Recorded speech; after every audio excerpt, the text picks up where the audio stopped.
السلام عليكم. كيف ما كتشوفوا الحلقه ديال اليوم هي على كسكسو بالخضره والتفايه. الحلقه اللي كنتو كتسناوها هي هذه.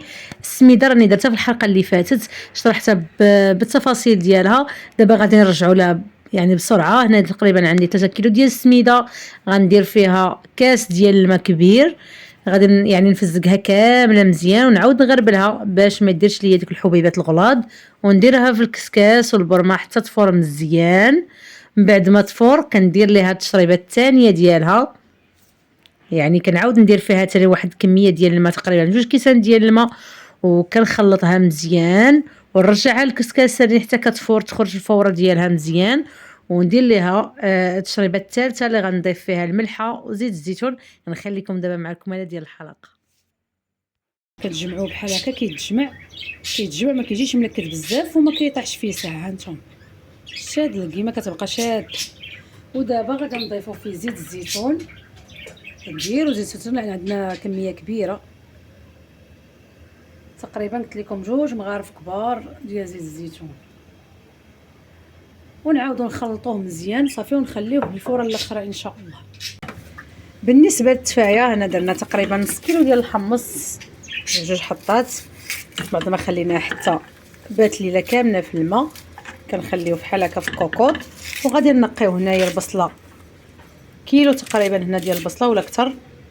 هانتوما تشوفوا شحال من راس كاين هنايا، هادو كاينين كبار وريوسه صغار، تقريبا كيلو وربع هكاك. وهنايا عندنا واحد المرق ديال الدجاج، كنت خليته من المرقه اللي كنت طيبت فيها الدجاج، غادي نكبها على الحمص باش تشرب داك المرقه ديالها.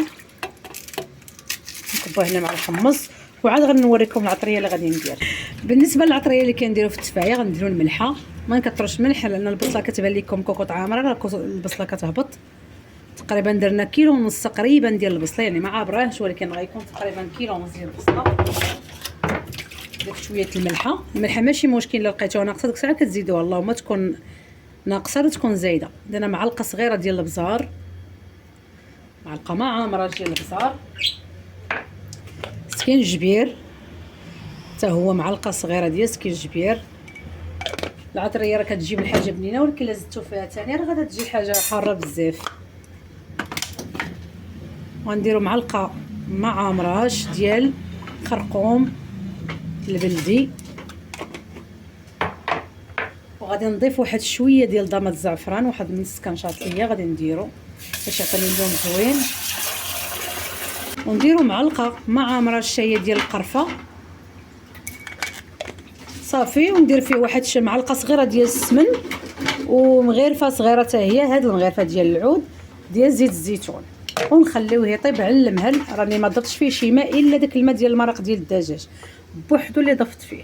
غنحركو مزيان ونخليه يطيب على خاطرو، نسد عليه الكوكوط ونخليه لان داك البصله كتطلق الماء ديالها وغطيب ان شاء الله. عاد غادي نوريكم تتمه ديال الطياب ديال التفايه.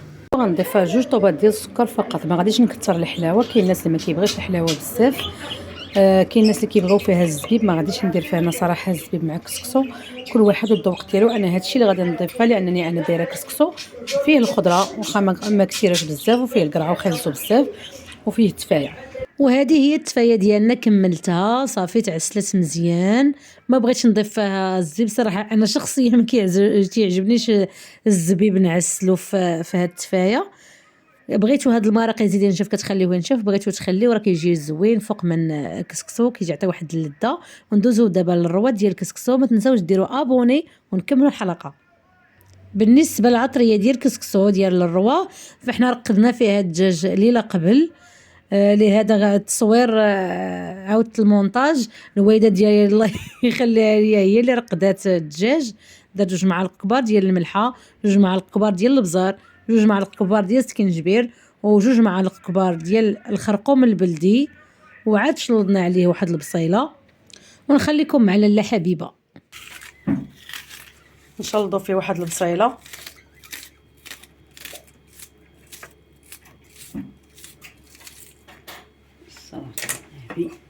نديرو فيه واحد كويس ديال الماء باش تخلط داك العطريه مزيان. واحد 2 زوينات ديال الزعفران، ونزيدو فيه واحد 2 ضمات ديال الزعفران. اللي عنده زعفران طبيعي يعني حر يديرو، لانه صراحه باهظ الثمن صعيب انا بنادم يديرو في كاع الطياب، هذا كيجي فيه واحد البنه.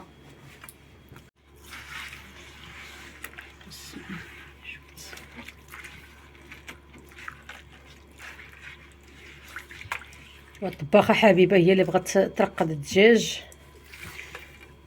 ما تزاقلاش من الحرفه ديالها، ضروري ضروري يديها في الطياب.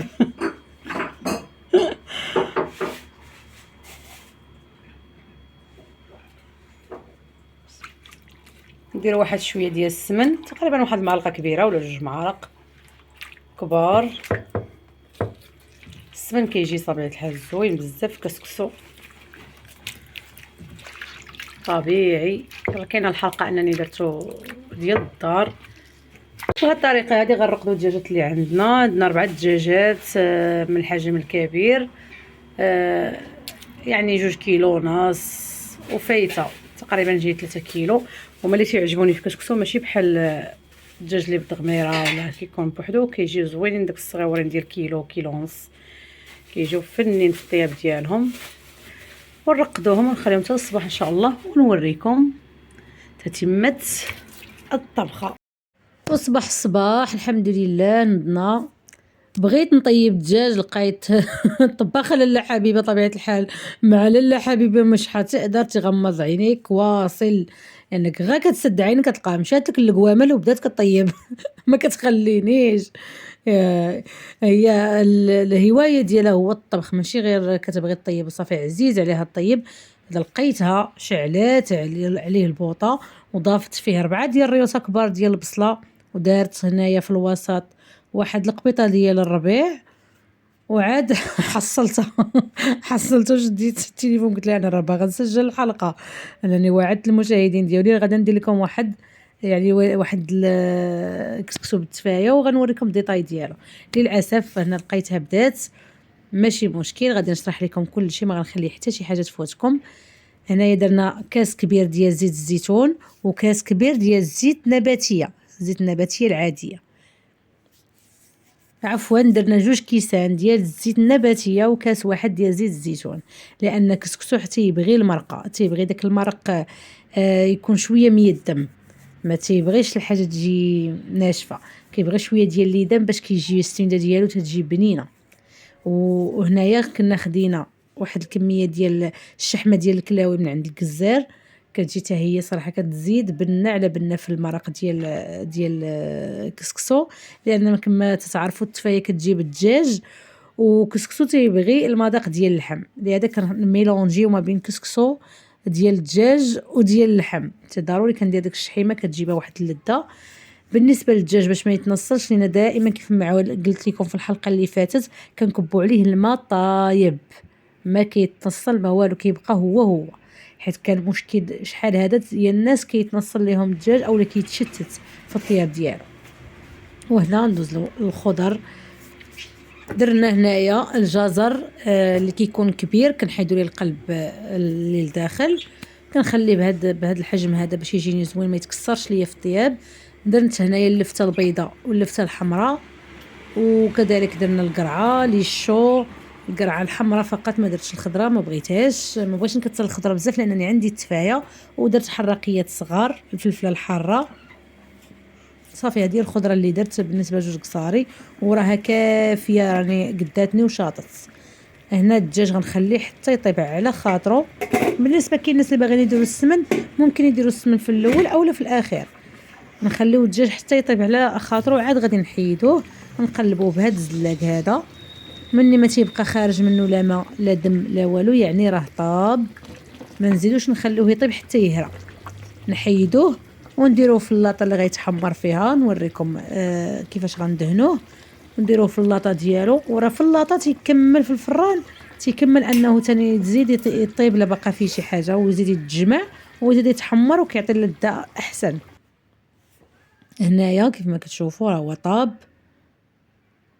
صافي، قلبته ما خارج منه حتى شي حاجه لا دم لا ماء، يعني الدجاج ديالي راه طاب وشارب الروا ديالو مزيان، عطريته ها هو كله هزيته بنفس الطريقه اللي هزيت بها الحلقه اللي فاتت. اللي ما تفرجش في الحلقه ديال الدجاج بالدغميره راه ممكن يشوف الحلقه، والحلقه ديال السفه كذلك. كاين بزاف د المعلومات قلتهم تما. صافي غنحطو، ودابا غادا نبدا ندير الخضره الاولى هي لي الشو. باش علاش ما نديرش القرعه هنايا باش ما تهراش ليا وتخسر ليا البلول وما نقدرش نعاود نهزها. غندير لي الشو. تبارك الله كيفاش جا الروا ديالو، جا خاتر وجا فيه داك ليدام صراحه كيجي زوين في كسكسو. ما يمكنش دير كسكسو ما يكونش ميدم. هذاك ليدام كيعطي واحد اللذه خاصه. درنا ليه الشو وغادي نضيف اللفته، حتى هي اللفته البيضاء واللفته الصفراء لانها كتصبر في الطياب، ماشي بحال عندنا خيزو والقرعه راه ما يصبروش في الطياب بزاف، كيطيبوا في ساعه ولا خليناهم مع لي الشو غادي يعودوا حريره، ما غادي تلقى فيهم ما تهز ويعطيك شي منظر زوين. صافي نكمل الكميه اللي عندي كامله ونسد الطنجره ديالي ونخليه حتى يطيب ان شاء الله، وغنوريكم المرحله الثانيه. وهنا كناخذ شويه ديال المرق ديال كسكسو، ناخذ واحد 3 المغرفات او 4 ديال المغارف، وغادي ندير فيهم الحراقيه باش ما نديرهاش مع الخضره تعود طالقه ليا الحرور. غادي ندير فيهم هاد الحراقيه الصغيره لانها كتكون حاره بزاف، كنطيبها بوحده ما كنطيبهاش مع الخضر. وندير فيهم حتى الفلفله الحاره اللي كتكون شويه كبيره، حتى هي غنديرها في هاد القويميله الصغيره ونسد عليها ونخليها طيب. يعني واخا تطلق الحرور ديالها ما عنديش مشكل انه تطلقوا ليا في البلول ديال الخضره، وكاين الناس اللي ما كيبغيوش كاع الحار او تيضرهم الحار. وهنا قلبت الخضره ديالي لقيتها طابت واحد نقولوا 75%. غادي نزيد نضيف عليها مطيشه محكوكه، تقريبا عندي هنا 1 كيلو ديال المطيشه لانني كنت ديجا حاكاها ودرتها في كونجيلاتور. دابا جبدتها تطلقات واحد الشوي، داكشي اللي بقى غادي يزيد يذوب مع المرق اللي عندنا. ومن بعد غادي نضيف فيها الجزر فقط، ما غاديش نضيف هنايا القرعه، غادي ندير غير الجزر بوحدو ونخليه يطيب على خاطرو في واحد الجنب.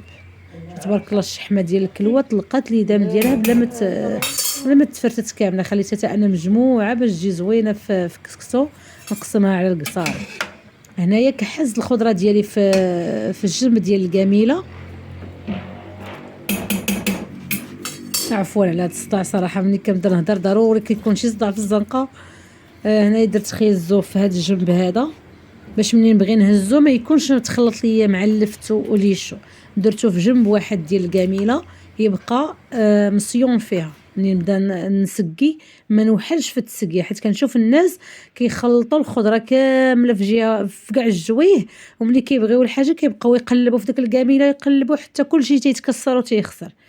هنا علمتهم فين حطيت، علمته بهاد البليصه ديال الربيع باش نبقى عارفه ان خيزو كاين هنايا، ما نبقاش نهز في الخضره ونشدها كلها نقردها ونخليه حتى يطيب. وندوزو دابا للقرعه.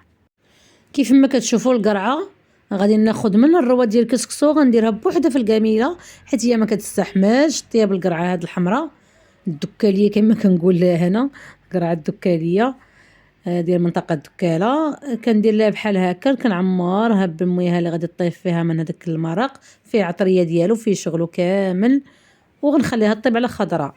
درنا الزبده والبزار وشويه ديال التحميره فقط، لان الدجاج ديال الكسكسو ماشي ضروري يكون احمر وما كنديروش فيه حتى الهريسه. هذا هو الدجاج ديال الكسكسو، ندهنوه مزيان كيف ما درنا الدجاج ديال الدغميره. نهزو نقلبو حتى الطريقه ديال تكبوا عليه الماء مزيان، صراحه ما كيتشتتش الحمد لله. صافي ندهنوه مزيان، نرجعو الجلده ديالو. وهنا مني دخلوا الناس شعلت على الدجاج باش يتحمر على خاطرو. درت كل حاجه كتسخن بشويه بشويه. رجعت كسكسو كيفور الفوره اللي غادي يتحط عليها.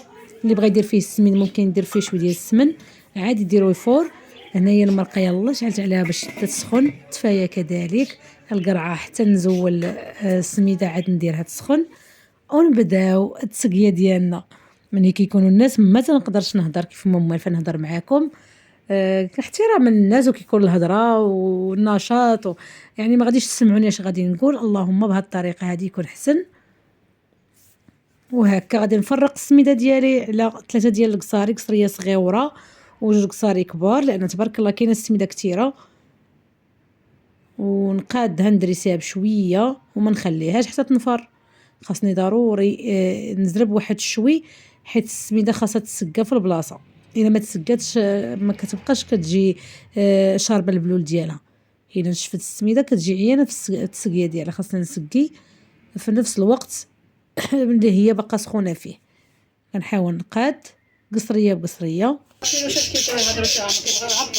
راه هما بالعين باش نهضر كيهضر لا كنبدا نسجل وكيبداو حتى هما بالك الهضره يعطيو الوصفات بعضياتهم.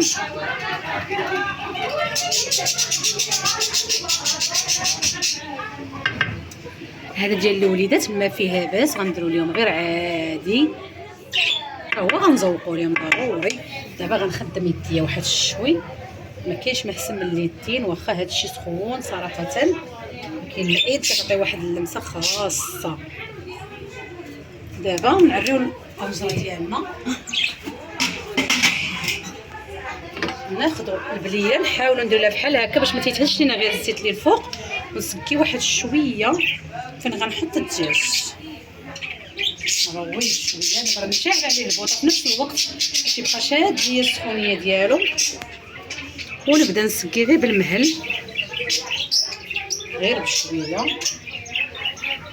حيت ملي كنحط الدجاج ما تنبغيش نكب فوق منه الماء ديال هذا الروا ديال الكسكسو، باش كيبقى الدجاج كيف ما حمرت المنظر ديالو زوين. الكسكسو حاولوا ديما تسكتوه هو الاول قبل ما تحطوه في الخضره باش ما ينفرش، باش كيشرب هذاك الماء ديالو مزيان. اما الا خليتوه تبرد راه تيبدا يعني الماء بوحدو والسميده بوحدها. يعني نسقيها واحد شويه نزرب عليه قبل ما يغسل وينشف.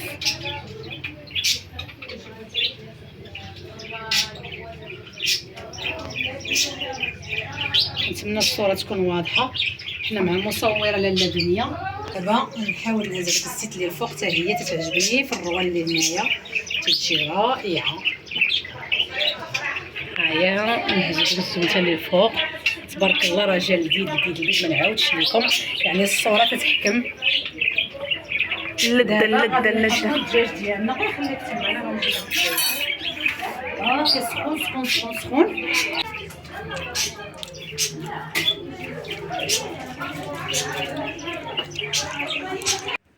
وباش ما نطولش الحلقه عليكم وما يصدعوكمش الصوت ديال الفريخات، صراحه من يسمعوا الناس ما بغاوش يسكتوا بالمره، وحتى الضوضاء ديال الناس ما غاديش تخليكم تسمعوني اشنو كنقول. لهذا كيف ما كتشوفوا درنا خيزو في جناب اللفته اللي يشوفوا الوسط القرعه، وكذلك درت التفايه من الفوق وزدت درت الحراقيات حتى هما. بالنسبه للتسقيه ديال الكسكسو فانا سقيت القياس ديالي العادي، ودرت اللي بقى في الروا في جبيبنات، اللي بغى الروا كتير انه يدير قدامه يكون احسن. نطوينا البلاصه ديالنا، مسحنا القصاري مزيان قدمناهم للناس وبالصحه والراحه. كنتمنى ينالوا الاعجاب ديالكم نتوما، اما هما فانتم غتسمعوا الراي ديالهم في اخر الحلقه ان شاء الله. ما تنساوش بارطاجيو مع الناس اللي كيعجبهم الطبخ والاكلات المغربيه، وكذلك ما تنساوش ديروا ابوني باش يوصلكم ديما الجديد ديالنا وشي تعليق زوين بحالكم. الى اللقاء في حلقه قادمه ان شاء الله. وقبل ما ننسى نبغي نشكر عائله ديال الناظري وعائله ديال القريني، وكذلك كل اصحاب والحباب اللي جاوا عندنا. كنشكركم بزاف كبرتوا بينا، الله يكبر بكم ومرحبا بكم في اي لحظه. شكرا التواجد ديالكم معنا، لهلا خطينا حبابنا. الى اللقاء. لك الكلمه الله يعلى الصحه. يعطيك الصحه. بنين وزوين الله يعطيك الصحه والى من قلبنا الخالص وحده رانا بدون نفاق. لانك تلاقي كان سكر. الله يعطيك الصحه. الله يعطيك الصحه.